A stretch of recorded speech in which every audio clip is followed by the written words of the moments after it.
Bonsoir à tout le monde. Et bien, merci à Delia Cohen. Il faut vraiment le garder apparemment très près. Merci à Delia Cohen, merci à Jean-Michel Hirt qui m'a confié cette tâche de présenter son livre et de le défendre.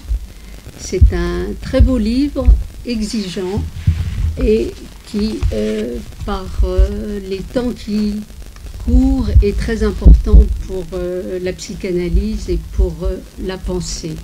Alors le titre, Le socle d'argile, essai sur la paternité et le père. Le socle d'argile, Jean-Michel Hirt nous explique tout de suite pourquoi ce titre. C'est un extrait d'une lettre de Sigmund Freud à son ami Arnold Zweig en 1935, à la veille de temps très difficiles et à une époque où Freud était à la fin de sa vie et de son œuvre. Cependant, il écrivait qu'il était en train d'ériger une statue effrayante de grandeur sur un socle d'argile, de sorte que n'importe quel fou pourra la renverser. Cette statue, eh bien, c'est sa statue à lui, c'est son testament, c'est l'homme Moïse et la religion monothéiste. Jean-Michel Hirt est un analyste, écrivain, penseur, écrivain, psychanalyste, penseur, c'est un marin aussi.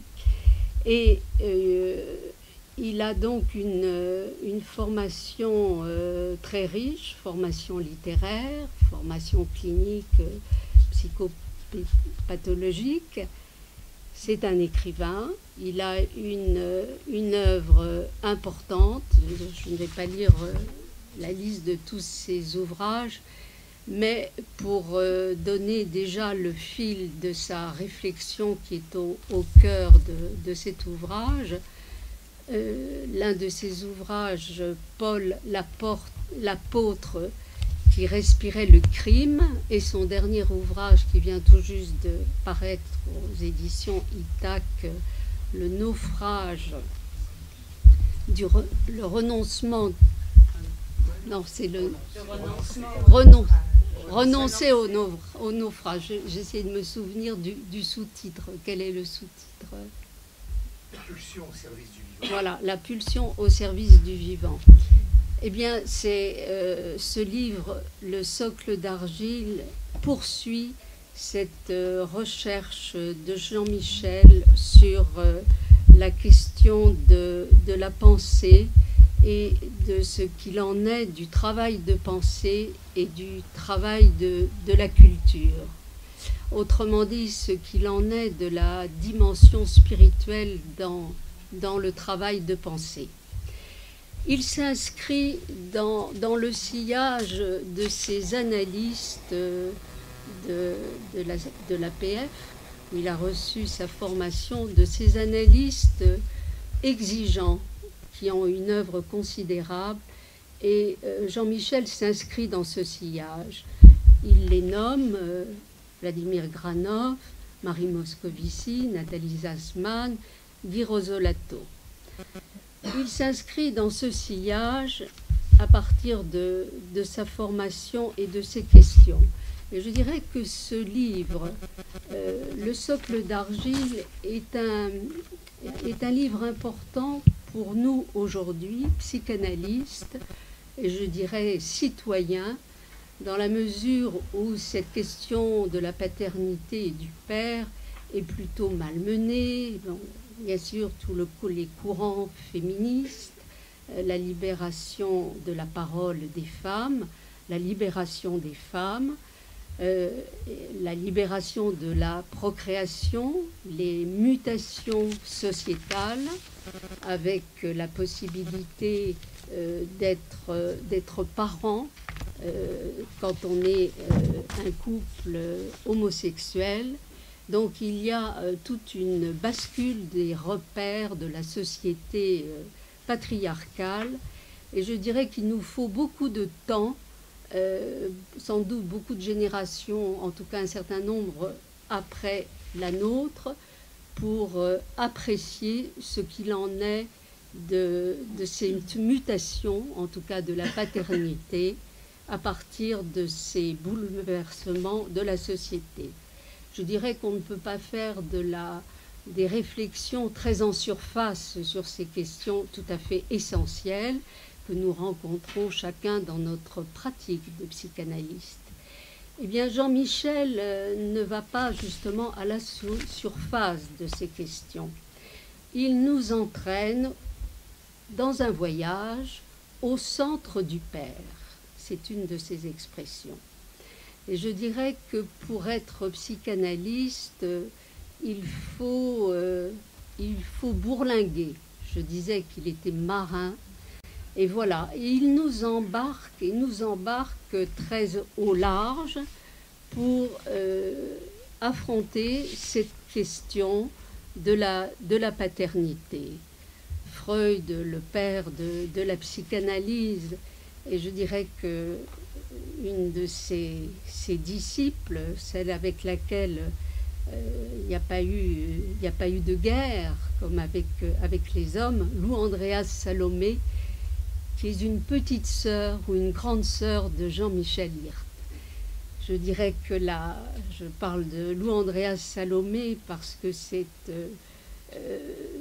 une de celles qui a su lire avec acuité, et je crois que Jean-Michel se situe dans ce sillage aussi pour aborder la question de la paternité entre totem et tabou et l'homme Moïse et le monothéisme. La question pour la psychanalyse et pour Freud et pour nous se situe entre ces deux pôles. Autrement dit, qu'est-ce que la paternité? Qu'est-ce que le sentiment paternel? Un père, c'est un ensemble qui n'est jamais en harmonie, qui est toujours en interrogation, et encore plus aujourd'hui. Jean-Michel, qui est un écrivain, qui a une formation littéraire et qui est dans la grande tradition des psychanalystes que j'ai nommés, qui s'appuie sur la lecture des textes fondamentaux. Non seulement les textes littéraires, que ce soit Proust, que ce soit Stendhal, que ce soit Chateaubriand,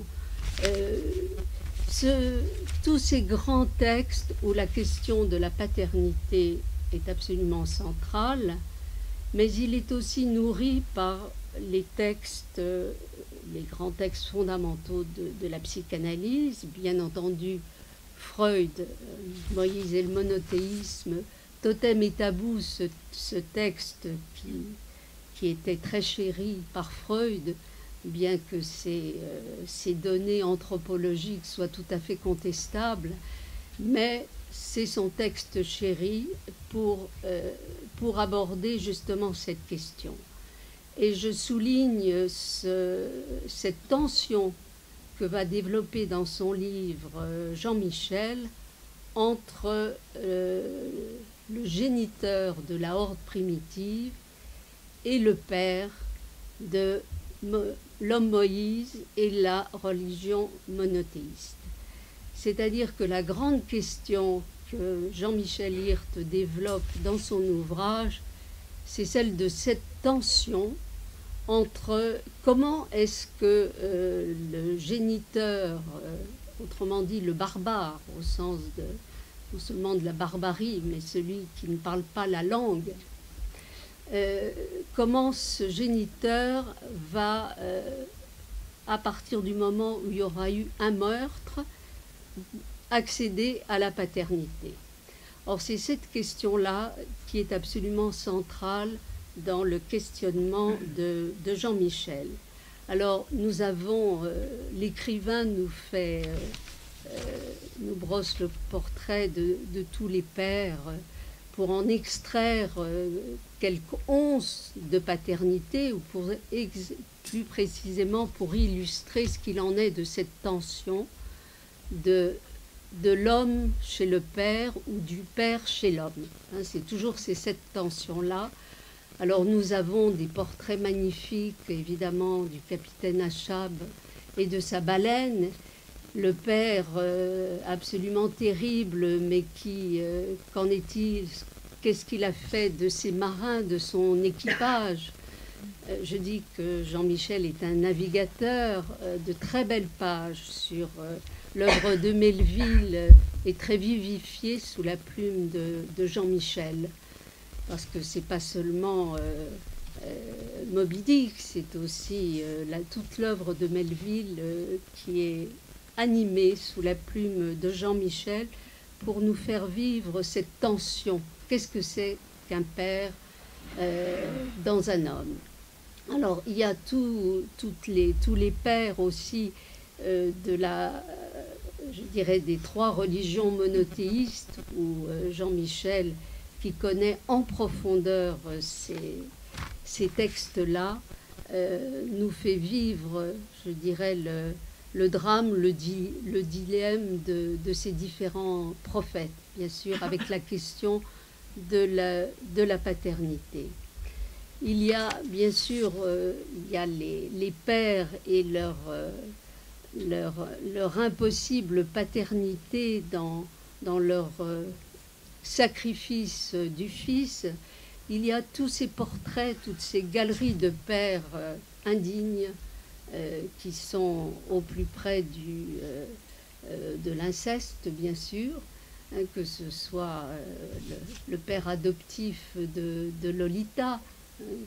Bon, Jean-Michel est un amateur, un connaisseur de la littérature érotique du XVIIIe.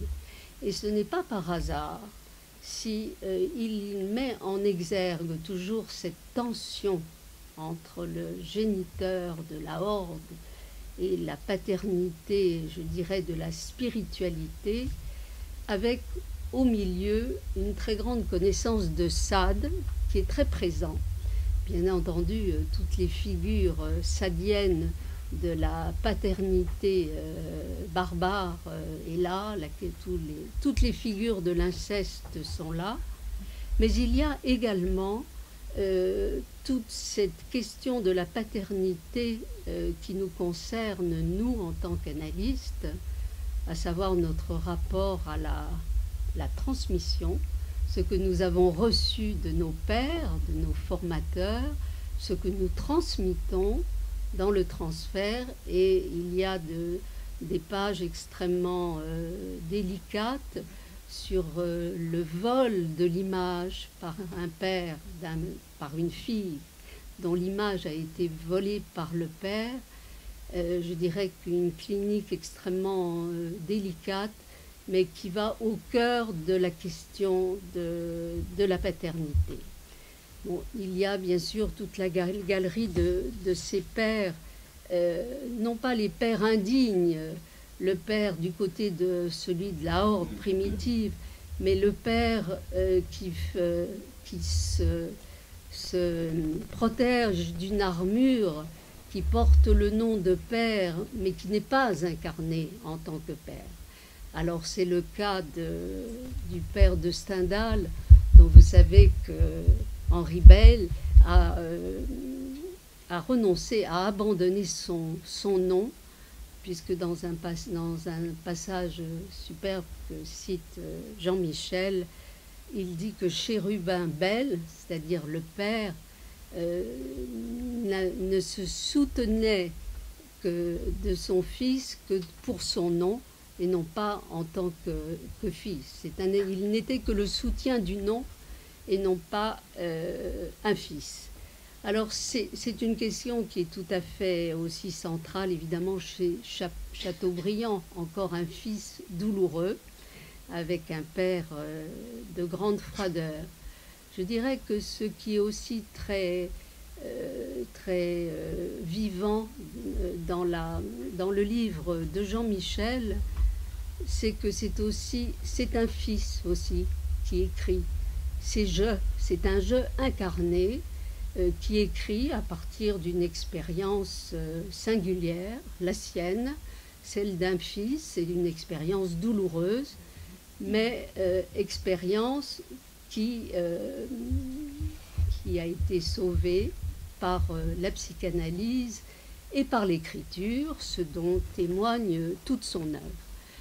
Alors, je terminerai en disant que c'est une réflexion très profonde qu'il faudrait évidemment, mais qui a déjà été discutée, mais où Jean-Michel sait très bien mettre en évidence que ce que c'est que ce passage de la jouissance immédiate à une jouissance autre qui est tout aussi importante, qui est même au-delà de la question de la sublimation, puisque là on aborde des territoires de la spiritualité, et ce qu'il nomme la paternité, ou oui, c'est ça, l'accès à la paternité, c'est l'accès à une jouissance d'exception.